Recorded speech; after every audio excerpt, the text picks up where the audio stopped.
હિન્દુ શાસ્ત્રની અંદર સનાતન શાસ્ત્રમાં 16 સંસ્કારની વાત કરી છે. એમાં સૌ પ્રથમ સંસ્કાર છે ગર્ભ સંસ્કાર. તો આજે આ સ્પેશિયલ પોડકાસ્ટ એપિસોડમાં આપણે આ પ્રથમ ગર્ભ સંસ્કાર વિશે વાત કરવાના છીએ. આ ગર્ભ સંસ્કાર વિશે વિસ્તૃત માહિતી આપવા માટે આજે આપણી વચ્ચે ઉપસ્થિત છે સાયન્ટિફિક ગર્ભ સંસ્કાર કોચ અને મોટિવેશનલ સ્પીકર રાજ પેથાની. તો આજે આપણે ગર્ભ સંસ્કાર વિશે વાત કરવાના છીએ. તો સૌપ્રથમ રાજભાઈ, આ ગર્ભ સંસ્કાર છે શું, એની મૂળભૂત વાત શું છે કે ગર્ભ સંસ્કાર શું કહેવાય? ખાસ તો આપને નમસ્કાર, બધા દર્શકોને નમસ્કાર. આજે ખૂબ સારા ટોપિક ઉપર આપણે ચર્ચા કરવા માટે જઈ રહ્યા છીએ અને એ છે ગર્ભ સંસ્કાર. આપણે જોઈએ છીએ તો છેલ્લા કેટલાક સમયથી ને સોશિયલ મીડિયા ઉપર ગર્ભ સંસ્કાર અત્યારે ટ્રેન્ડ થઈ રહ્યું છે. તો ગર્ભ સંસ્કાર શું છે? એટલે એમાં બે શબ્દો છે, ગર્ભ અને સંસ્કાર. તો ગર્ભ એટલે આપણને બધાને ખબર છે, અને સંસ્કાર તો આપણા શાસ્ત્રોની અંદર સંસ્કારની ખૂબ સરસ વ્યાખ્યાઓ કરવામાં આવી છે. એને આપણે સિમ્પલ ભાષાની અંદર સમજીએ તો સંસ્કાર એટલે કોઈ પણ વસ્તુ, પદાર્થ કે વ્યક્તિને જે છે એના કરતાં શ્રેષ્ઠ બનાવવું, એને સંસ્કાર કહેવામાં આવે છે. ધારો કે રીંગણું છે, તો રીંગણાને મારે શ્રેષ્ઠતા આપવી છે અને એનો મારે વધારે ઉપયોગ કેવી રીતના કરી શકાય, તો હું એના ડીટિયા કાઢી નાખું, તો એ પણ એક સંસ્કાર છે. અને પછી હું શાક બનાવવા માટે એમાં મરી મસાલા નાખું, તો એ પણ એક સંસ્કાર છે. કહેતા કે કોઈ પણ જે વસ્તુ, વ્યક્તિ કે પદાર્થ હોય તો એમાં આપણને અનુકૂળ છે એવી બાબતોનો ઉમેરો કરવો અને આપણને અનુકૂળ નથી એવી બાબતો કાઢી લેવી, એને સંસ્કાર કહેવામાં આવે છે. તો ગર્ભ સંસ્કાર શું છે? તો ગર્ભ સંસ્કાર એ આપણી ભારતીય સંસ્કૃતિએ, ભારતીય સંસ્કૃતિના ઋષિ મુનિઓએ આપેલો એક મહાન કન્સેપ્ટ છે. ગર્ભ સંસ્કાર એટલે કે ગર્ભમાં આવનારી આત્મા, એમાં જે કઈ ગુણો છે, અવગુણો છે, આપણને જે અનુકૂળ બાબત નથી તે આત્મામાંથી કાઢવી અને આપણને જે અનુકૂળ બાબતો છે એવા ગુણોનું સિંચન કરવું એટલે ગર્ભ સંસ્કાર. તો એવું કહી શકાય ને કે ધારો કે બાળક જ્યારે ગર્ભમાં હોય તો એ સમયથી જ એ ભવિષ્યની અંદર કેવી રીતે તૈયાર થઈ શકે, એના બધા જે પાયા છે એ અંદર રોપવાની શરૂઆત ત્યારથી જ થાય, આનો મતલબ એ થઈ શકે? હા, ગર્ભ સંસ્કાર એટલે કે ઉત્તમ સંતાન પ્રાપ્તિ માટેનું એક વિજ્ઞાન છે. ભારતીય સંસ્કૃતિમાં આપણા શાસ્ત્રોની અંદર બધી વાતો કરી, પણ બધી સાયન્ટિફિક છે. આપણું એક ઉપનિષદ છે, એ ઉપનિષદનું નામ છે ગર્ભોપનિષદ. આ ગર્ભોપનિષદના 13 મંત્રોની અંદર આખે આખું ગર્ભ વિજ્ઞાન આવેલું છે. 9 મહિનાની અંદર બાળકનો વિકાસ કેવી રીતના થાય છે, આ બધી વાતો આ ગર્ભ ઉપનિષદની અંદર કરેલી છે. એટલે ગર્ભ સંસ્કાર એ ખૂબ સારો અને ખૂબ મહાન કન્સેપ્ટ છે અને જેનાથી ને ઉત્તમ સંતાનની પ્રાપ્તિ આપણે કરી શકાય છે.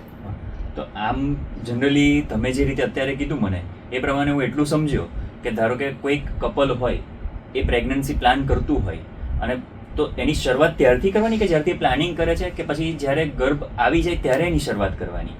આ પણ એક ખૂબ સરસ પ્રશ્ન છે. ભાઈ, ગર્ભ સંસ્કાર ક્યારથી કરવું જોઈએ? તો આપણી ભારતીય સંસ્કૃતિની અંદર 16 સંસ્કારની વાત કરવામાં આવી છે. આ 16 સંસ્કારમાં ગર્ભ સંસ્કાર એ કોઈ સંસ્કાર જ નથી. 16 સંસ્કારમાંનો એ કોઈ સંસ્કાર ગર્ભ સંસ્કાર નથી. આ તો અંદર મૂળભૂત વાત છે કે ભાઈ 16 સંસ્કારમાં પહેલો સંસ્કાર જ ગર્ભ સંસ્કાર છે. તો તમે કહી રહ્યા છો કે સંસ્કાર જ નથી, તો એ કેવી રીતે? હા, એની જ હું તમને વાત કરવા માટે જઈ રહ્યો છું કે આપણા જે 16 સંસ્કારમાંના પ્રથમ 3 સંસ્કારો છે. એક તો ગર્ભદાન સંસ્કાર, પુંસવન સંસ્કાર અને સીમંતોનયન સંસ્કાર. આ 3 સંસ્કાર ભેગા થઈ અને એક સંસ્કાર ગર્ભ સંસ્કાર બને છે. એટલે આ 3 સંસ્કારોનું કોમ્બિનેશન એ ગર્ભ સંસ્કાર થયું. હા, ગર્ભ સંસ્કાર થયું. એટલે જ આપણે વાત કરી ને કે ગર્ભ સંસ્કારની શરૂઆત ક્યારથી કરવી જોઈએ? તો ગર્ભાધાન સંસ્કાર, કે જ્યારથી કોઈ પણ દંપતીને વિચાર આવે છે કે આપણે સંતાન પ્રાપ્તિ કરવી છે, ત્યારથી જ ગર્ભ સંસ્કારની શરૂઆત થઈ જાય છે. અને જ્યાં સુધી બાળક જન્મે ત્યાં સુધી આ ગર્ભ સંસ્કારની આખી જે પ્રોસેસ છે એ શરૂ રહે છે. ઓકે, તો એનો મતલબ એવો થયો કે જ્યારથી વિચારનો ઉદ્ભવ થયો ત્યારથી તમારે તમારા આચારની અંદર આની શરૂઆત કરી દેવી પડે. આપણા આચાર, વિચાર, વ્યવહાર બધાની અંદર છે પરિવર્તન લાવવું પડે. ગર્ભ સંસ્કાર, જેમ આપણે ખેતી કરીએ તો ખેતી કરવા માટે છે ખેડૂત પહેલા બીજનું શુદ્ધિકરણ કરે, સારું બીજ ગોતી આવે, પછી ક્ષેત્ર એટલે કે જમીન જે છે એને ફળદ્રુપ બનાવે. તો માતાના ગર્ભની અંદર જે બાળક ઉછરી રહ્યું છે અથવા તો જે બાળક જન્મ લેવાનું છે તે બાળકનો વિકાસ સારો થાય એ માટે માતાના આચાર, વિચાર, વ્યવહાર એ બધું જ ઉત્તમ હોવું જોઈએ અને તો જ ઉત્તમ સંતાનની પ્રાપ્તિ થાય. ઓકે, એટલે રો મટીરિયલ સારું હોય, વિચાર અંદર સારા નાખ્યા હોય, હા, તો પછી પ્રોડક્ટ સારી આવે, એવું આ એક યસ, રો મટીરિયલ સારું હોય તો પછી પ્રોડક્ટ આપણને સારી મળે. બરાબર છે. તો આમ જોવા જઈએ તો આમ તો સનાતન સંસ્કૃતિ તો બહુ જૂની છે. તમે વાત કરી કે આખા ઉપનિષદની અંદર આખું એનું સાયન્સ આવેલું છે, આખું વિજ્ઞાન એની અંદર છે. અરે આ તો ખાલી એક વિચાર છે કે અત્યારે મને તમે કીધું એના પછી વિચાર ઉદ્ભવ્યો કે જો આ વિજ્ઞાનને આપણે ના અનુસરીએ, ધારો કે અત્યારે ઘણા બધા કપલ છે જેનાથી અવગત ના હોય, તો હવે ધારો કે એ લોકો આને ફોલો નથી કરી શકતા, તો એની અંદર શું ખોટ રહે? અને એની સામે જે લોકો ગર્ભ સંસ્કાર પહેલેથી શરૂ કરે છે, જ્યારથી વિચાર ઉદ્ભવ્યો જેમ તમે કીધું એમ, અને છેક અંત સુધી એનું પાલન કરે છે, તો એ બંને વચ્ચે શું તફાવત હોય? એ બંને વચ્ચે જમીન આસમાનનો ફરક પડી જાય. જે ગર્ભ સંસ્કાર નથી કરતા તે પણ ગર્ભ સંસ્કાર તો કરે જ છે એક રીતે જોવા જઈએ તો, પણ ઇન્ટેન્શનલી નથી કરતા. ગર્ભ સંસ્કાર જે કરવા, ઇન્ટેન્શનલી કરવા, વિચાર સાથે આયોજન પૂર્વક કરવા, તો એનું રિઝલ્ટ છે એ જુદું જોવા મળતું હોય છે. કારણ કે કોઈ પણ બાળક ગર્ભની અંદર ઉછરી રહ્યો હોય એટલે એમની અંદર છે એ સંસ્કાર પડવાની પ્રોસેસ છે, પ્રક્રિયા એ સતત ચાલતી જ હોય છે. પરંતુ જો વિચારપૂર્વક, આયોજનપૂર્વક સારા સંસ્કારો જો આપણે આપીએ તો ઉત્તમ સંસ્કાર ધરાવતું બાળક છે એ જન્મ લઈ શકે. આપણા સનાતન શાસ્ત્રોની અંદર, આપણા ઐતિહાસિક ગ્રંથોની અંદર પણ છે ગર્ભ સંસ્કારની ખૂબ સરસ વાતો કરવામાં આવી છે. તેના પણ ખૂબ સારા પ્રસંગો છે. એક પ્રસંગ આપણે જોઈએ પ્રહલાદનો. અસુર કુળની અંદર પ્રહલાદનો જન્મ થયો, પણ પ્રહલાદ તો વિષ્ણુ ભગવાનનો ભક્ત થયો. એવું કેમ થયું? એનું કારણ એ હતું કારણ કે પ્રહલાદના માતા કયાદુ જ્યારે પ્રહલાદ ગર્ભની અંદર હતા એ વખતે દેવર્ષિ નારદના આશ્રમની અંદર જાય છે અને ત્યાં આગળ દેવર્ષિ નારદ તેને ભજન, ભક્તિ અને આધ્યાત્મિક સંસ્કારો બધા આપે છે. એટલે અસુર કુળની અંદર ભક્ત થવો તો એ પોસિબલ જ નહોતું, અને છતાં એ પ્રહલાદ ભક્ત થયા. તો આ ગર્ભ સંસ્કારની તાકાત છે. જો માતા કયાદુએ ગર્ભ સંસ્કારનું આવું કોઈ પાલન ના કર્યું હોત, દેવર્ષિ નારદના આશ્રમમાં ન ગયા હોત, તો આવનારું બાળક બની શકે કે એ આટલો મોટો ભક્ત ન બનત. વાત તમારી બરાબર છે. પણ અત્યાર સુધી તમે જે વાત કરી ને એમાં મને એક ખાલી પ્રશ્ન અત્યારે આવે છે કે તમે ઋષિ મુનિઓની વાત કરી, તમે ઉપનિષદની વાત કરી, તમે અત્યારે જે આ પ્રસંગ કીધો એક આધ્યાત્મિક પ્રસંગ થઈ ગયો, પણ શરૂઆતની અંદર જે વાત આવી કે આખું એક વિજ્ઞાન છે, આખું એક સાયન્સ છે, તો હવે આમાં સાયન્સ કેવી રીતે ઉમેરાય છે? એટલે ખબર નથી પડી રહી મને કે ભાઈ સાયન્સ કેવી રીતે છે. જો સાયન્સનો ઉમેરો હોય, વિજ્ઞાન પણ સ્વીકારતું હોય, તો પછી અત્યારે આમ લોજિકલી જોવા જઈએ તો આ બધા જે રિપ્રેઝેન્ટેટર હોય કે જે ગર્ભ સંસ્કારના કોર્સિસ વેચતા હોય કે પછી જે લોકો જાણતા હોય, તો એ લોકો બીજાને અવગત કરતા હોય છે. પણ કેમ સરકાર કે પછી બીજું કોઈ એવું વૈજ્ઞાનિક કારણથી લઈને આ જરૂરી છે એવું સામે નથી લઈ શકતું? એનું કારણ કંઈક હોઈ શકે? હા, ખૂબ સરસ પ્રશ્ન છે. સૌ પ્રથમ તો આપણે એ દ્રઢપણે માનીએ છીએ કે આ જે કોઈ વિજ્ઞાન છે એ સાયન્ટિફિક છે. ગર્ભ સંસ્કાર એ સાયન્ટિફિક પ્રોસેસ છે અને આપણા ઉપનિષદોની અંદર, આપણા શાસ્ત્રોની અંદર જે કંઈ પણ વાત કરવામાં આવી છે તે સાયન્સની જ વાત કરવામાં આવી છે. આપણા ઋષિ મુનિઓ બહુ જ મોટા વૈજ્ઞાનિક હતા, સાયન્ટિસ્ટો હતા.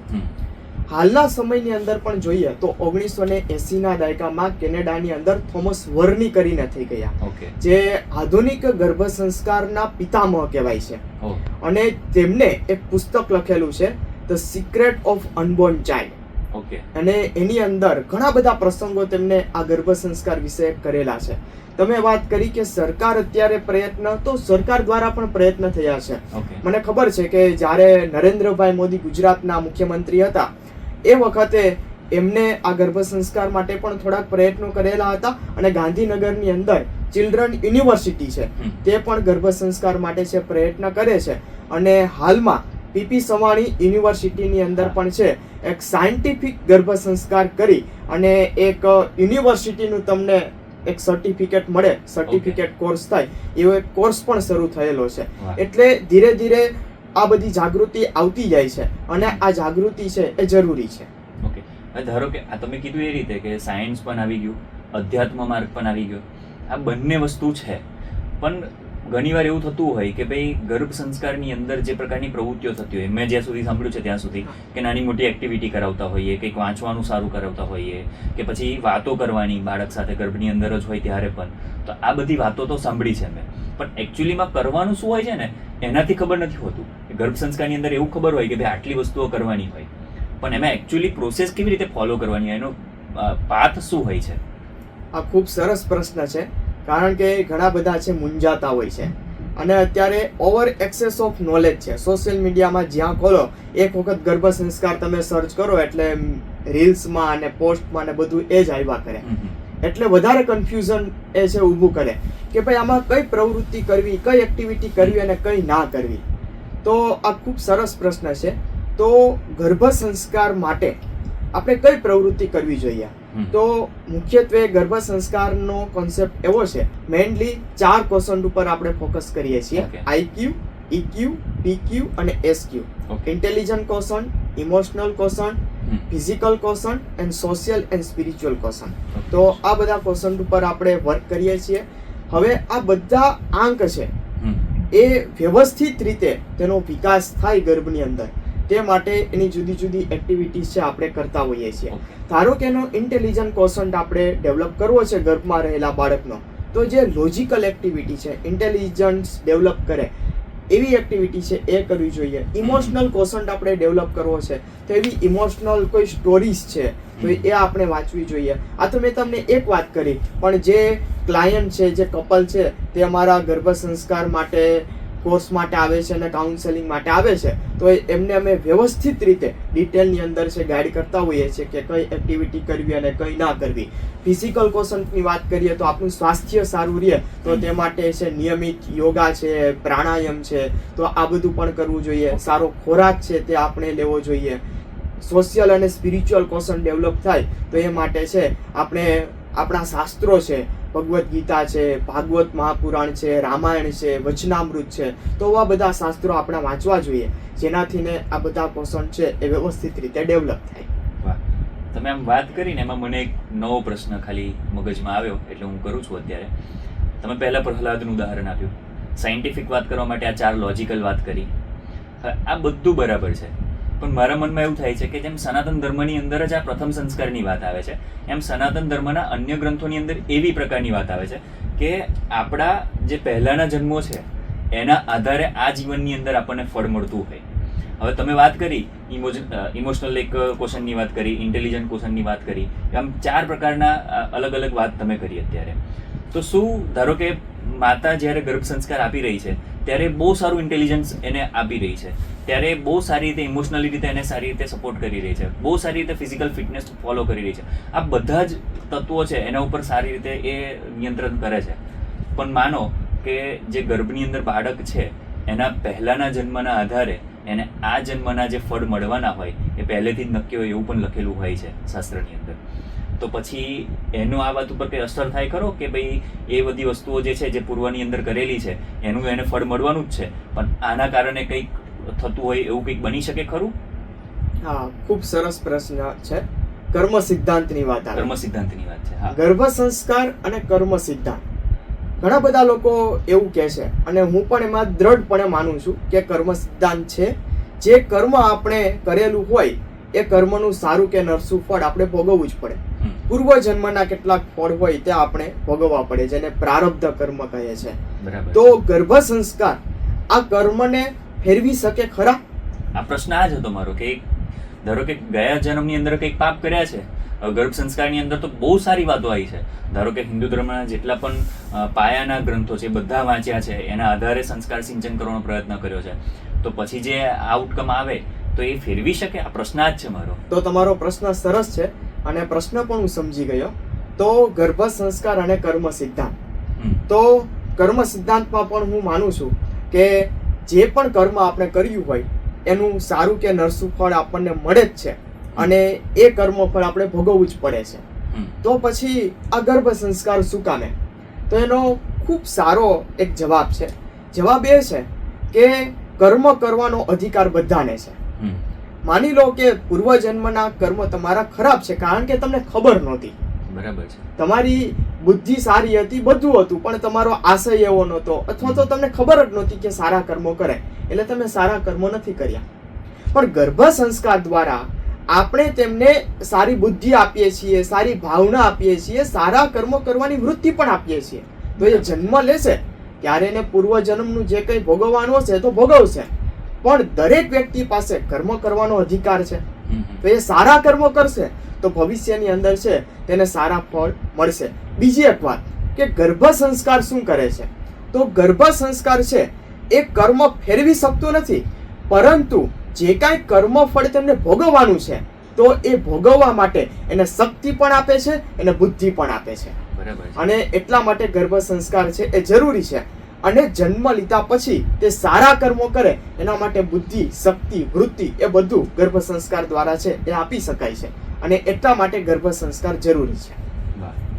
તમે અત્યારે આ જે વાત કરી એની અંદર આમ લોજિકલ ઘણી વાત આવી ગઈ, પણ હજી સ્વીકારતા એવું થાય છે ઘણીવાર મેં એવા પ્રસંગો વાંચ્યા હોય કે જ્યારે ગર્ભ સંસ્કારની વાત આવતી હોય ને ત્યારે માતા એટલી કાળજી રાખતી હોય કે એ જ્યારે મંદિરે જાય અથવા તો એ જ્યારે ઘરે રહીને પૂજા કરે તો એ સમયે ઘણીવાર માતાને ખબર હોય એટલા માટે ગર્ભ ઉપર ચાંદલો કરતા હોય. તો આવી બધી વાતો સાંભળી હોય આપણે. અને જ્યારે બાળક એકચ્યુઅલીમાં જન્મે ત્યારે ચાંદલાની છાપ આવી હોય. તો આવી વસ્તુઓ પણ સાંભળી. જો આ સત્ય છે પહેલાં તો કે આવું પોસિબલ છે કે ગર્ભની અંદર જ્યારે બાળક હોય ત્યારે તમે જે કંઈક એક્ટિવિટી કરી રહ્યા છો એ એક્ટિવિટીની અસર એના શરીર ઉપર પણ વર્તાઈ જાય, એના માઇન્ડની અંદર પણ વર્તાઈ જાય, અને પછી જ્યારે બાળકનો જન્મ થાય ત્યારે પ્રેક્ટિકલી આપણને છાપ રૂપે દેખાઈ આવે. તો આ સત્ય છે? યસ, 100% શક્ય છે. અમારા ઘણા બધા એવા ક્લાયન્ટ્સ છે જેને પણ આવા બધા અનુભવો થયા છે કે જે પણ કાંઈ એક્ટિવિટી છે ગર્ભ સંસ્કાર આ 9 મહિના દરમિયાન કરી હોય તો એનું ચોક્કસ રિઝલ્ટ 100% રિઝલ્ટ છે તેમને મળ્યું હોય. ઘણા બધા માતા પિતા છે અમારી પાસે આવે અને યંગ કપલ હોય, હવે બંને જોબ કરતા હોય, અને બંને જ્યારે કાઉન્સેલિંગની અંદર આવે ત્યારે આપણને કહે કે સાહેબ અમારે સંતાન પ્રાપ્તિ તો કરવી છે, પણ એ સંતાન જન્મ લીધા પછી મારે જ્યારે જોબ ઉપર જવાનું હશે તો ત્યારે મારા બાળકને હું કેમ સાચવીશ? બાળક મારા વગર રહેશે નહીં, રડશે, તોફાન કરે. સ્વાભાવિક છે, નાનું બાળક છે એ માતા વગર રહે નહીં. તો ત્યારે અમે તેને એ પ્રકારની એક્ટિવિટી કરાવીએ અને અમે લિટરલી જોયું છે કે જે બાળક ગર્ભ સંસ્કારિત બાળક હોય એ બાળક શાંત પણ રહે છે, પરિવારના સભ્યો પાસે પણ રહે છે. માતા 6-7 કલાક ક્યાંક જોબ કરવા માટે જાય ત્યાં સાથે લઈ જાય તો ત્યાં પણ શાંતિથી રહે. પછી તેની પેશાબ કરવાની અને સંડાસ કરવાની જે કંઈ પણ એની જૈવિક જે આખી બાયોલોજિકલ ક્લોક છે એ પણ પૂરેપૂરી સેટ થઈ ગયેલી હોય. એટલે ગર્ભ સંસ્કારનો છે આ એક બહુ જ મોટો આપણે આધુનિક યુગમાં છે ચમત્કાર કહી શકીએ. તો ગર્ભ સંસ્કાર દ્વારા છે આ થતું હોય છે.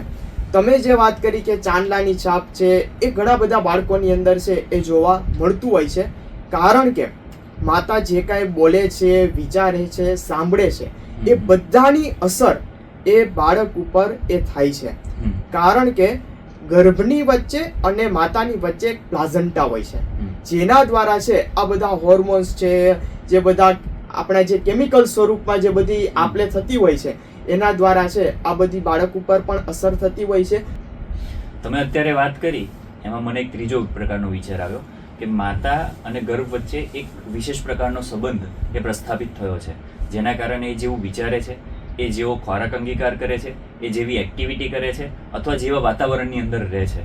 આપણા સનાતન ધર્મની અંદર એવી વાત પણ છે કે સંગ એવો રંગ, તમે જેવા સંઘની અંદર રહેશો એવો તમારો સ્વભાવ, એવી તમારી પ્રકૃતિ એ થતી હોય છે. તો જનરલી માતા એ સમયની અંદર એવા કેવા એટમોસ્ફિયરની અંદર રહેવા જોઈએ જ્યારે એને ગર્ભાવસ્થા હોય એ સમયે કે જેથી કરીને વિચાર પોઝિટિવ આવે, જેથી કરીને બાળકની અંદર વિચાર જે છે એ પોઝિટિવ જાય. બીજો ક્વેશ્ચન એ છે કે એવી કેવી જગ્યાઓ છે જેને એક્સપ્લોર કરવી જોઈએ, એવી કેવી પુસ્તકો છે કે જેને વાંચવી જોઈએ, એવા કયા પ્રકારના એક્ટિવિટીઝ છે કે યોગા છે કે જેને એ સમયે એને કરવા જોઈએ, જેથી કરીને થોડીક ટિપ્સ અત્યારે આ પોડકાસ્ટની અંદર તમે આપી શકો તો જે વ્યુઅર્સ છે એને થોડો ફાયદો થાય. ચોક્કસ. તમે વાત કરી કે માતાએ કેવા એટમોસ્ફિયરની અંદર રહેવું જોઈએ. સાદો સિમ્પલ જવાબ તો એ છે કે સારા અને પોઝિટિવ વાતાવરણની અંદર રહેવું જોઈએ. સારું અને પોઝિટિવ એટલે કેવું? હા, એ હું તમને વાત કરું છું કે સારા અને પોઝિટિવ વાતાવરણની વચ્ચે રહેવું જોઈએ. પણ સારું અને પોઝિટિવ વાતાવરણ બધા માટે છે એ કંઈ શક્ય નથી. સારું અને પોઝિટિવ વાતાવરણની તમે વાત કરી તો સારું અને પોઝિટિવ વાતાવરણ કે ઘરની અંદર શાંતિ હોય, બધા હળીમળીને રહેતા હોય, પ્રેમ ભાવથી રહેતા હોય, ગર્ભવતી માતા હોય તો એની કેર કરતા હોય, પછી પોઝિટિવિટીનું વાતાવરણ હોય. ઘણી બધી જગ્યાએ આપણે એવું જોયું છે કે ઘરેથી એવી આશા હોય કે અમારે તો દીકરો જ જોઈએ છે, દીકરી નથી જોતી. તો આ બધું વાતાવરણ છે એ ના હોવું જોઈએ અને ઇન્ડિયામાં તો એ ઇલીગલ છે. અને હું દ્રઢપણે એવું માનું છું કે ગર્ભ સંસ્કાર છે એ ક્વોલિટીઝ ઉપર કામ કરે છે, એ જેન્ડર ઉપર કામ કરતું નથી. તમારે બાળકને જીનિયસ બનાવવું છે તો તમે ગર્ભ સંસ્કાર કરો. તમારે જેન્ડર નક્કી કરવી છે તો તમને દૂરથી જય સ્વામિનારાયણ, નમસ્કાર. ઓકે, એટલે પોઝિટિવ વાતાવરણ છે તે હોવું જોઈએ. પણ આપણે જોયું છે કે ઘણા બધા ઘરોની અંદર એવું પોઝિટિવ વાતાવરણ ના હોય, છતાં પણ જો માતા ધારે તો પોતે પોઝિટિવ રહી શકે છે અને બાળકને ઉત્તમ સંસ્કાર આપી શકે છે. ઓકે, જીજાબાઈનું ઉદાહરણ આપણે જોઈએ. જ્યારે શિવાજી ગર્ભની અંદર હતા, જીજાબાઈના ગર્ભની અંદર હતા, એ વખતે શિવાજીના પિતાજીએ બીજા લગ્ન કરેલા હતા અને એ વખતે તો પરિસ્થિતિ પણ એવી હતી. પણ એ પરિસ્થિતિની વચ્ચે પણ જીજાબાઈએ નક્કી કર્યું કે મારા ગર્ભની અંદર જે સંતાન ઉછરી રહ્યું છે એ ભારત દેશની સેવા કરશે, સંસ્કૃતિની સેવા કરશે, એ પરાક્રમી બાળક જન્મ લેશે. તો જીજાબાઈ એ કરી શક્યા. એટલે માતા ઉપર બધું છે. જો માતા ધારે તો ઉત્તમ સંતાનને જન્મ આપી શકે. સ્વામી વિવેકાનંદ એવું કહેતા કે મને 100 નચિકેતા આપો તો હું ભારત દેશની દિશા અને દશા બદલાવી દઉં. પણ હું એવું કહું છું કે દર વર્ષે ભારતની અંદર 2.5 કરોડ બાળકો જન્મે છે અને જો માતા ધારે તો ભારતની અંદર દર વર્ષે 2.5 કરોડ નચિકેતાનો જન્મ થાય ગર્ભ સંસ્કાર દ્વારા. બીજી તમે વાત કરી કે કેવા પ્રકારની એક્ટિવિટીઝ કરવી જોઈએ, શું વાંચવું જોઈએ, તો સારા પુસ્તકોનું વાંચન, ધાર્મિક પુસ્તકોનું વાંચન છે આપણે કરવું જોઈએ. મહાભારત વિશે એવું કહેવાય છે કે જે મહાભારતમાં છે એ બધે જ છે અને જે મહાભારતમાં નથી એ ક્યાંય નથી. એટલે મહાભારત એક ઉત્તમ ગ્રંથ છે, ભગવદ્ ગીતા છે. પછી આપણે જે સંપ્રદાયને માનતા હોય, રામાયણ વાંચો, વચનામૃત વાંચો, મહાન પુરુષોના જીવન ચરિત્રો વાંચો. પ્રમુખ સ્વામી મહારાજનું જીવન ચરિત્ર છે, તો આ મહાન પુરુષોના જીવન ચરિત્રો તમે વાંચો તો એની પણ અસર થતી હોય છે. પછી તમારે બાળકની અંદર કોઈ સ્પેસિફિક ક્વોલિટીનો વિકાસ કરવો છે કે આ ક્વોલિટીઝ મારે જોતી છે, તો એવા કોઈ મહાન પુરુષો થઈ ગયા છે એ ક્વોલિટીઝ વાળા, તો એમના જીવન ચરિત્રો તમે વાંચો તો એનાથી પણ છે એ ઘણો બધો ફરક છે પડતો હોય છે. ધારો કે તમે એમ ઈચ્છો કે મારું બાળક છે એ ખૂબ સારામાં સારું આઈટી ક્ષેત્રની અંદર આગળ વધવું જોઈએ, તો આઈટી ક્ષેત્રની અંદર આગળ વધેલા જે મહાન પુરુષો છે, સ્ટીવ જોબ્સ છે, બિલ ગેટ્સ છે, તો એમના જીવનના આઈટી રિલેટેડ જેટલા પણ પ્રસંગો હોય, કેવી રીતના ઇનોવેશન કરેલું છે, એની શું થોટ પ્રોસેસ હતી, એ બધું જો આપણે વાંચન કરીએ તો એ પણ છે એ આપણે વિકાસ કરી શકતા હોઈએ છીએ. જનરલી અત્યારે આપણે જોઈએ તો સોશિયલ મીડિયા, માતા જ્યારે ફ્રી હોય, ઘરે હોય અને કંઈ કામ ના હોય તો એ સમયે સોશિયલ મીડિયા ઉપર રીલ્સનો ટ્રેન્ડ છે, યુટ્યુબ પર શોર્ટ્સ વિડીયો છે કે પછી અન્ય કોઈ પણ પ્લેટફોર્મ ઉપર એનો સમય વધારે પસાર થતો હોય છે.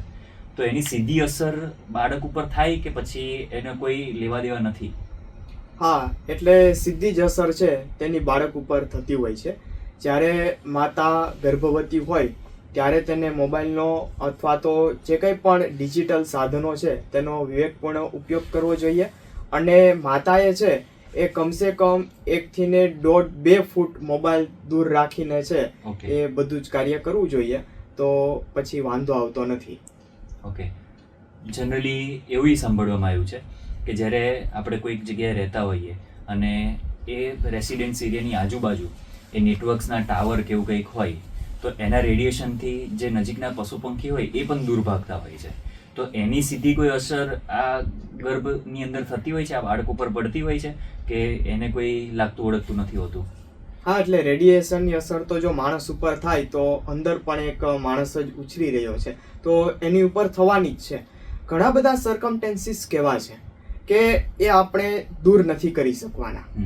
તો ગર્ભ સંસ્કાર આપણને એવું શીખવે છે કે જે સર્કમટેન્સીસ આપણે કોઈ દિવસ દૂર કરી શકવાના નથી, હવે કઈ બીજે તો રહેવા વયા નથી જવાના, તો આપણે એ બાબત ઉપર ઓછું ધ્યાન કેન્દ્રિત કરી જે બાબત ઉપર આપણે ફોકસ કરી અને બાળકને ઉત્તમ સંસ્કાર આપણે આપી શકીએ તેના તરફ આપણે ફોકસ કરવું જોઈએ. હા, એની અસર ચોક્કસ થતી હોય છે, પણ હવે તો બધા ઉપર અસર થાય છે.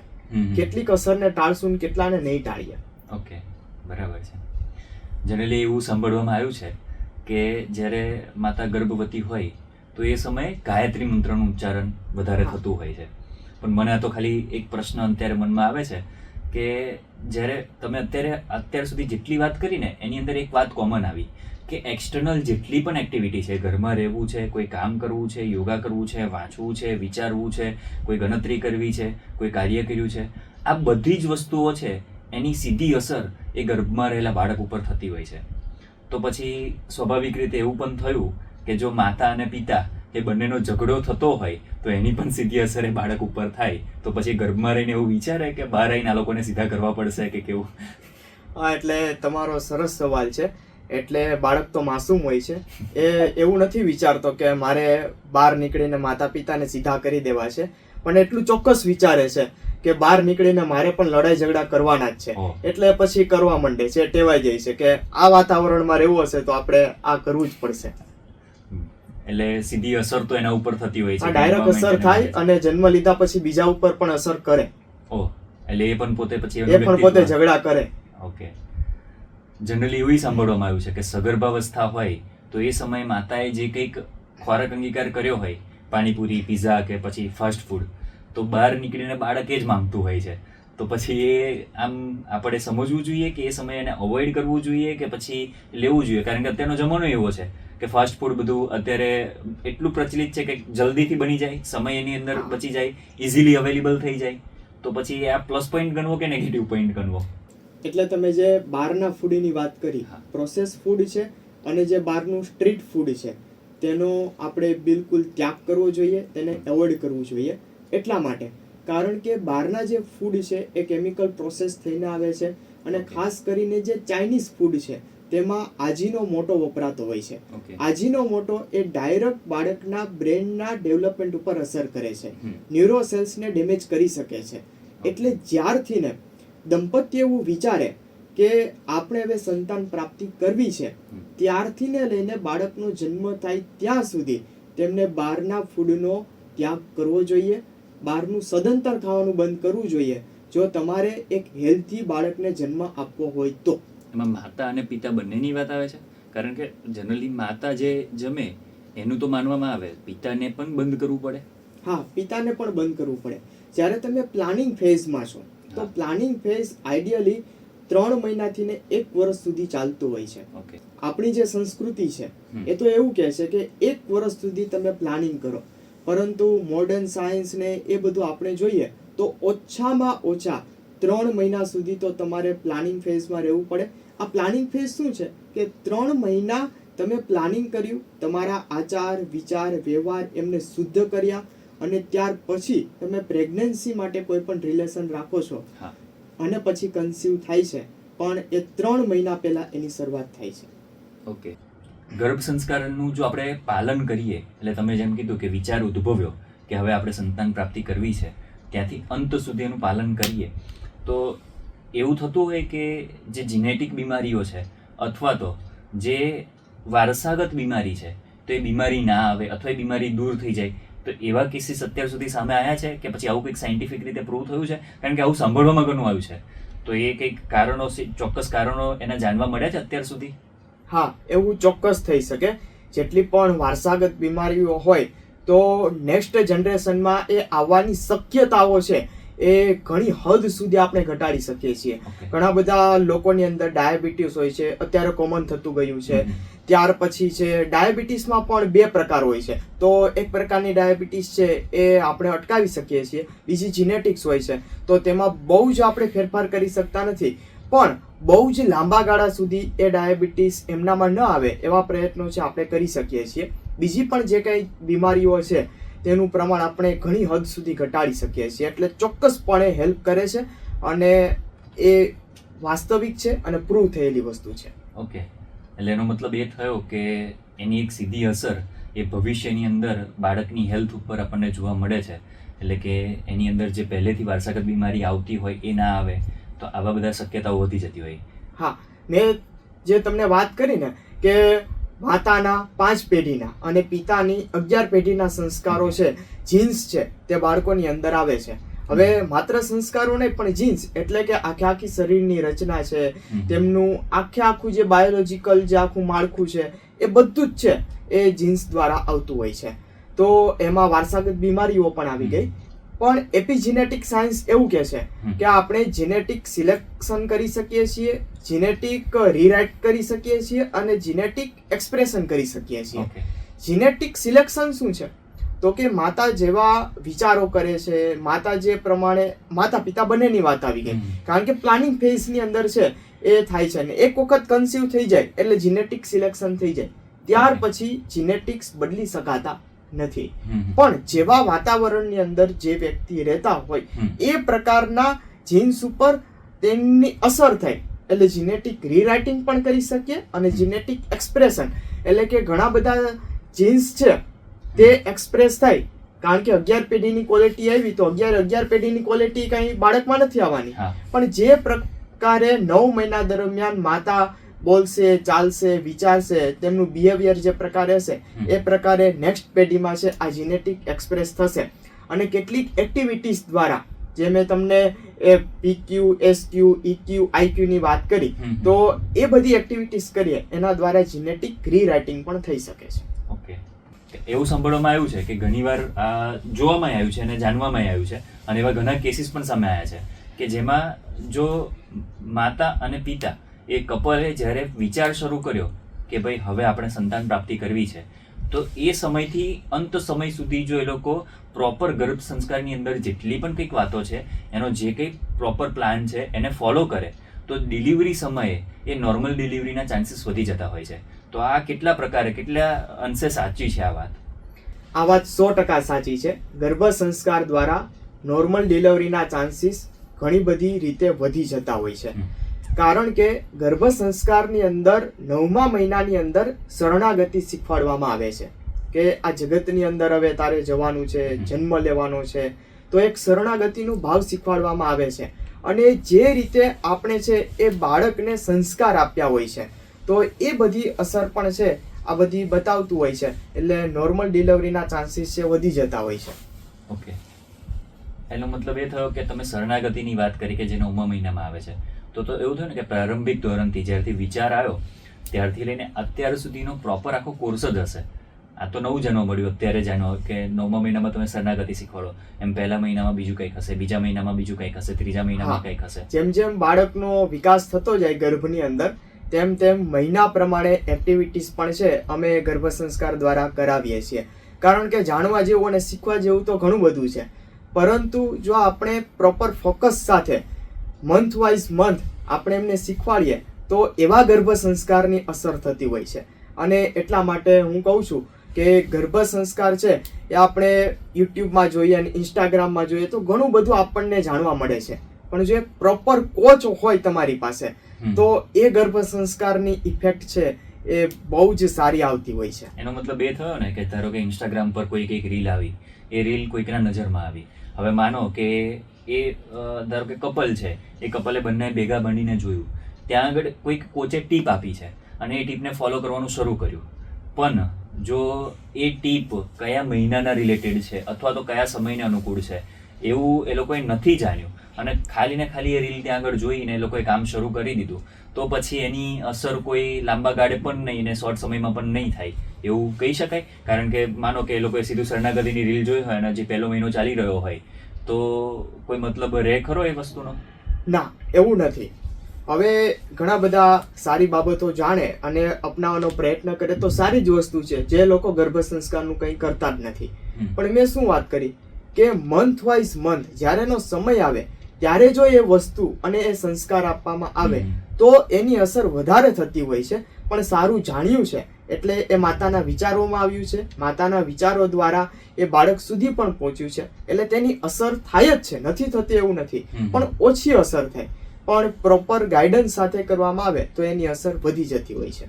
ઓકે, આ તો મેં કીધું ને એ રીતે એક હજી વિચાર આવે છે મને કે કોઈક બાળક જ્યારે જન્મ ધારણ કરે, કોઈક બાળક જ્યારે જન્મે એના પછી એ સ્કૂલે જાય તો એ સમય દરમિયાન થોડા વર્ષોનો સમય જે છે એની માતા સાથે વિતાવતો હોય છે. અને સૌથી પહેલાં જુનિયર કેજીમાં જાય, પછી સિનિયર કેજીમાં જાય, પછી પહેલા ધોરણમાં જાય, એમ ક્રમશઃ એ આગળ બનતો જાય છે. પણ હવે વિચાર એવો આવે છે કે જુનિયર કેજી પહેલાં પણ એક સ્કૂલની અંદર એને જવાનું છે, એ છે ગર્ભ સંસ્કારની સ્કૂલ. તો આખો કોર્સ જે છે માતા અને પિતા કરે છે એના બાળક માટે, જેથી કરીને આગળ જતા એ જ્યાં સુધી બનશે અથવા જ્યાં સુધી એની લાઈફ હશે, જ્યાં સુધી એ જીવશે ત્યાં સુધી એ વિકસિત રહેશે કે નહીં, જ્યાં સુધી એના મગજનો વિકાસ થશે કે નહીં, એ સારા કાર્યો કરશે કે નહીં, એ કેવી પરિસ્થિતિને કેવી રીતે સંભાળશે, એ બધી જ વસ્તુઓ ગર્ભ સંસ્કાર દ્વારા જ કેળવશે. એનો મતલબ આ થાય ખરો કે પછી ગર્ભ સંસ્કારની અંદર ખાલી બેઝિક પ્રારંભિક વાતો જ આવે છે, આખા જીવન દરમિયાન એનું કોઈ કામ નથી હોતું? તો એ કેવી રીતે તથ્ય એનું જાણવું જોઈએ? ચોક્કસ તમે સારી વાત કરી. એટલે હું તો કરતો જ હોઉં છું કે 90 વર્ષનું કામ જો 9 મહિનામાં કરવું હોય તો ગર્ભ સંસ્કાર કરવા જોઈએ. કારણ કે બાળકના મગજનો 80% વિકાસ ગર્ભની અંદર થઈ જાય છે. એવી રીતે મોટા ભાગના વિકાસની પ્રક્રિયા ગર્ભની અંદર પૂર્ણ થઈ જાય છે. અને જે સંસ્કાર ગર્ભની અંદર આપણે આપીએ છીએ તેની અસર એ જીવનના અંત સુધી એ બાળક ઉપર રહેતી હોય છે. જે આપણે કર્મ સિદ્ધાંતની વાત કરીને કે બાળકને કર્મ કરવાનો અધિકાર છે, પણ સારા કર્મો કરે એ માટે એની બુદ્ધિ, એની ભાવના, એની વૃત્તિ એ ગર્ભ સંસ્કાર દ્વારા આપણે કેળવવામાં આવતી હોય છે. એટલે હું તો એવું માનું છું કે કોઈ પણ શિક્ષણની શરૂઆત છે એ ગર્ભની અંદર થવી જોઈએ. અને માતાનો ગર્ભ એ પ્રથમ યુનિવર્સિટી છે બાળક માટે. એટલે આ તો બહુ મોટી વાત થઈ ગઈ. કારણ કે સમજો કે બાળક પાસે આપણે આશા રાખતા હોઈએ કે આગળ જઈને સારું બને, પણ એની શરૂઆત એ માતાએ જ્યારે બાળક ગર્ભમાં હોય ત્યારથી જ કરવાની છે. હા, ત્યારથી જ કરવી પડે. માતાએ 9 મહિના દરમિયાન રીલ્સ જ જોઈ હોય તો બાળક જન્મે પછી એને ભણવામાં મન ન જ લાગે અને રીલ્સ જોવામાં જ લાગે. તમે રીલ્સની વાત કરી તો અત્યારે મોડર્ન જમાનો છે, AI નો જમાનો છે. એટલે મને આ તો ખાલી ચાલુમાં વિચાર આવે છે કે ધારો કે જ્યારે બાળક ગર્ભની અંદર છે એ સમય માતા રીલ્સ જોતી હોય તો જ્યારે બાળકનો જન્મ થાય ત્યારે રડવાને બદલે ટ્રેન્ડ સોંગ ગાય એવું બને? એટલે હા, એવું બની શકે કે એવું આપણે સોંગ વગાડીએ તો એ ઉપર છે બાળક રિએક્ટ કરે. પણ રીલ્સ છે એ બહુ જ નેગેટિવ અસર છે આપણા દરેકના મગજ ઉપર છે કરતું હોય છે. કારણ કે આપણે રીલ્સ જોઈએ છીએ ત્યારે આપણા મગજમાંથી ને ડોપામાઇન નામનું એક કેમિકલ રિલીઝ થાય છે. અને એક વખત ડોપામાઇન કેમિકલ રિલીઝ થાય એટલે મોટા ભાગનો ઓક્સિજન છે પોતે ખેંચી લેતું હોય છે. અને ત્યાર પછી આપણે કોઈ પણ પ્રવૃત્તિ કરવા માટે બેસીએ એટલે આપણું મન ન લાગે, કારણ કે ઓલરેડી ઓક્સિજન તો વપરાઈ ગયો છે, ડોપામાઇન રિલીઝ થયો એમાં. એટલા માટે છે એકાગ્ર મન રહેતું હોતું નથી. અને ગર્ભ સંસ્કાર તો એવી પ્રક્રિયા છે કે જો ફોકસ થઈને કરવામાં આવે તો એનું રિઝલ્ટ સારું આવે. અને જો રીલ્સ જ જોઈ અને આવા સોશિયલ મીડિયાનો ઉપયોગ કરી અને 9 મહિના પસાર કરવામાં આવે તો પછી એ રીતે રિઝલ્ટ આવતું હોય છે. એટલે આ બહુ સારી વાત તમે અત્યારે કરી કે જેના કારણે થોડું ઘણું કંઈક જાણવા મળે. અંતે એટલું પૂછવા માંગુ છું કે જ્યારે કોઈક કપલ એ પ્લાન કરતું હોય કે હવે સંતાન પ્રાપ્તિ કરવી છે તો એ લોકોએ કાઉન્સેલિંગ કરાવવું જોઈએ કોઈક ગર્ભ સંસ્કારના કોચ પાસે, કે પછી એની આવશ્યકતા નથી અને યુટ્યુબ પર જઈને જોવા માંડે અને કોઈ બીજા સોર્સિસથી વાંચવા માંડે અને એ પ્રમાણે જે લખ્યું એ કરવા માંડે તો ચાલે? કે પછી કોઈ કોચ પાસે કાઉન્સેલિંગ કરી અને પ્રોપર માર્ગદર્શન લઈ અને પછી કરે? કારણ કે ઘણીવાર એવી પરિસ્થિતિ જોવામાં આવતી હોય કે કપલ જે હોય છે તો એની પાસે એટલા પૈસા જ ના હોય કે કોચને આપી શકે અને પછી એ કે પ્રમાણે એક્ટિવિટીઝ કરવા માટેની જે બધી કીટ છે, સામગ્રી છે, લાવી શકે કે એવું કંઈક. તો એ સમયે શું કરવું જોઈએ? કે કોચ પાસે જવું મેન્ડેટરી છે આના માટે કે પછી બીજા કોઈ રસ્તા કે આના ઉપાય છે? એટલે ખૂબ સારી વાત છે. અત્યારે ઘણા બધા ગર્ભ સંસ્કારના કોર્સ છે, ઘણું બધું માર્કેટિંગ પણ આની પાછળ થતું હોય છે. યુટ્યુબમાં ફ્રી ઓફ વિડીયોઝ પણ આપેલા છે. એટલે ઘણું બધું કન્ફ્યુઝન છે એ ક્રિએટ થતું હોય છે. પણ હું ચોક્કસપણે માનું છું કે આપણે કોઈ સારા કાઉન્સેલર પાસે જવું જોઈએ જે ગર્ભ સંસ્કારનું કાઉન્સેલિંગ કરતા હોય તો એના માટે ચોક્કસ જવું જોઈએ. કારણ કે ઘણી બધી એક્ટિવિટીઝ અને એ બધું તો છે જ, પરંતુ માતાને જ્યારે સ્ટ્રેસ આવશે, ગર્ભ સંસ્કાર વિશે અને પ્રેગ્નન્સી વિશે એને કોઈ પણ પ્રકારનો પ્રશ્ન થશે તો યુટ્યુબમાં ને સોશિયલ મીડિયામાં જશે તો એમાં તેને જનરલ માર્ગદર્શન મળશે, પણ એક કોચ હશે તો એને ભારપૂર્વક કહી શકશે કે તમારે આ કરવાનું છે, આ નથી કરવાનું, તમે જે કરી રહ્યા છો તે સાચી દિશામાં જઈ રહ્યા છો, અથવા તો તમારે દિશા ચેન્જ કરવી જોઈએ, તમારા વિચારો ચેન્જ કરવા જોઈએ. અને દરેકની પ્રેગ્નન્સી એ જુદી છે. એક જ માતા 2 વખત પ્રેગ્નેન્ટ થાય તો એ બંને પ્રેગ્નન્સી પણ જુદી છે, અને એટલા માટે છે એ કોચની જરૂર પડતી હોય છે. હવે તમે કોઈ એક્ટિવિટી કરી શકો ના કરી શકો એ બધાની એ પર્સનલ બાબત છે, અને એ બધાના સંજોગો જુદા જુદા છે. પણ હું ચોક્કસ માનું છું કે જો તમે સારા કાઉન્સેલરની મદદ લો તો તમે કદાચ ઓછી એક્ટિવિટી પણ કરશો, પણ સારી એક્ટિવિટી કરવામાં છે કાઉન્સેલર તમને મદદ કરશે. એટલે કાઉન્સેલર ખૂબ અગત્યનો રોલ છે આ ગર્ભ સંસ્કાર દરમિયાન ભજવે છે, અને એટલા માટે કાઉન્સેલિંગ લેવું જરૂરી છે. ઓકે, કાઉન્સેલિંગ વગર કંઈ થઈ શકે એમ નથી. તો તમે કાઉન્સેલિંગ કેવી રીતે કરતા હો છો? ધારો કે કોઈ વ્યક્તિને તમારો સંપર્ક કરવો હોય, અથવા તો પછી કોઈક રીતે તમારી પાસે આવવું હોય, તમને મળવું હોય, તો એ કેવી રીતે તમે કરતા હો છો? હા, એટલે કોઈ પણ કપલ છે એ અમારો સંપર્ક કરે તો અમે તેને કાઉન્સેલિંગની સુવિધા આપતા હોઈએ છીએ. હવે બધા કપલ છે કંઈ રૂબરૂ આવી શકે નહીં, એટલે ઓનલાઈન માધ્યમ દ્વારા છે અમે કાઉન્સેલિંગ આપીએ છીએ. ઘણા બધા કપલો છે આવે છે, અઠવાડિયામાં લગભગ 5-10 કપલ એવા આવે કે ભાઈ અમારે કાઉન્સેલિંગની જરૂર છે. તો એને જે પ્રમાણે રિક્વાયરમેન્ટ હોય, પહેલા આપણે તેમને સાંભળીએ, તેમના પ્રશ્નો શું છે તે આપણે સાંભળીએ, તેનું એનાલિસિસ કરીએ, અને પછી એને જે રીતે અને જે પ્રકારે જરૂર છે એ પ્રકારે આપણે એને માર્ગદર્શન આપીએ તો એને ઘણી બધી શાંતિનો અનુભવ થતો હોય છે, અને નિરાંતનો અનુભવ થતો હોય છે કે ના, આપણે જે કરીએ છીએ એ સાચું કરીએ છીએ કે હવે આપણે કંઈક એમાં સુધારો કરવાની જરૂર છે. એટલે કાઉન્સેલિંગ અમે આ રીતે આપીએ છીએ. આમાંથી પણ અત્યારે જે દર્શકો જોઈ રહ્યા છે એમને પણ આવા કોઈ કાઉન્સેલિંગની જરૂર છે તો નિસંકોચપણે છે એ પોતે સંપર્ક કરી શકે છે. ઘણી બધી વખત આપણે મેઇનલી ઇન્ડિયામાં એવો ટ્રેન્ડ છે કે ભાઈ આપણે કાઉન્સેલિંગ શું કામ લેવું જોઈએ, કારણ કે અહીંયા તો બધા જ છે એ કાઉન્સેલર છે, આપણે એવું કહી શકીએ. પણ અમેરિકાની અંદર છે કમ્પલસરી લગભગ મોટા ભાગના કપલ છે એ કાઉન્સેલિંગ લેવા માટે જતા જ હોય છે, કારણ કે ત્યાં એવો ટ્રેન્ડ પડી ગયો છે, અને જે ખૂબ જરૂરી છે. તો સનાતન સંસ્કૃતિ છે એનો મતલબ એ થયો કે સંસ્કૃતિ સનાતનની છે. આપણા ઋષિ મુનિઓએ ગર્ભ સંસ્કારની અંદર જે 16 સંસ્કાર કીધા છે એની વાત કરી છે, અને એનું પાલન આપણે ભારતની અંદર નથી કર્યા, અને અમેરિકાની અંદર વિદેશની ધરતી ઉપર વિદેશી જે છે, જે અમેરિકન્સ છે, એનું પાલન કરી રહ્યા છે. તો આ તો એક અચંબિત કરવા જેવી વાત થઈ ગઈ આપણા માટે. હા, કારણ કે વસ્તુ જ એવી છે, કોઈ પણ વસ્તુ છે ભારતથી નીકળી સિંગાપોર, દુબઈ, ઇટાલી થઈને અમેરિકા જાય, ત્યાંથી સિક્કો લાગે ને વળી પાછી ભારતમાં આવે તો એની કિંમત થઈ જાય છે. મેં જે કાઉન્સેલિંગની વાત કરી, તો કાઉન્સેલિંગ અમેરિકામાં શું કામ લેવું પડે છે? કારણ કે ત્યાં સંયુક્ત કુટુંબની ભાવના નથી. સંયુક્ત કુટુંબની ભાવના નથી એટલે ત્યાં સાસુ સસરા નહીં હોય, માતા પિતા નહીં હોય, એટલે તેમને જે સહારો મળવો જોઈએ, જે લાગણીનો અનુભવ થવો જોઈએ તે થતો નથી. હવે એ ટ્રેન્ડ આપણે ધીરે ધીરે ભારતમાં પણ શરૂ થયો છે કે સાસુ સસરા ભેગા ન રહેતા હોય, ન્યુક્લિયર ફેમિલી થતા ગયા, અને એટલા માટે વધારે કાઉન્સેલિંગની જરૂર પડે છે કે કોક આપણને સાંભળવા વાળું હોય, અને કોક આપણને આપણા ખભા ઉપર હાથ મૂકીને સારું સાચું માર્ગદર્શન આપવા વાળા હોવા જોઈએ. એટલા માટે પણ છે કાઉન્સેલિંગની જરૂર પડે. ઘણી બધી વખત એવું થાય કે જે માતા છે એ પોતાના સાસુને અથવા તો પોતાની ઘરે પોતાના પતિને પણ એ પેટ છૂટી વાત ન કરી શકે, એને સંકોચ થતો હોય કે હવે હું વાત કરીશ તો હું કેવી લાગીશ. તો એ બધી જ વાત છે એ પોતે કાઉન્સેલર પાસે છે એ મન ખોલીને કરે તો એનું પણ યોગ્ય નિરાકરણ આવતું હોય છે, અને એની 9 મહિના દરમિયાનની જે આ જર્ની છે એ હેપી અને હેલ્ધી બનતી હોય છે. ઓકે, તમે અત્યારે જે વાત કરી કે પેટ છૂટી વાત ના કરી શકે, અથવા કાઉન્સેલરને આ વાત કરી શકે પણ ઘરના કોઈ સભ્યોને વાત ના કરી શકે, પણ અત્યારનો સમય કેવો છે કે આપણે કોઈ પણ જગ્યાએ અટક્યા તો how to do this Google કરતા હોઈએ છીએ, ચેટ જીપીટીને, જેમિનાઈને પૂછતા હોઈએ છીએ.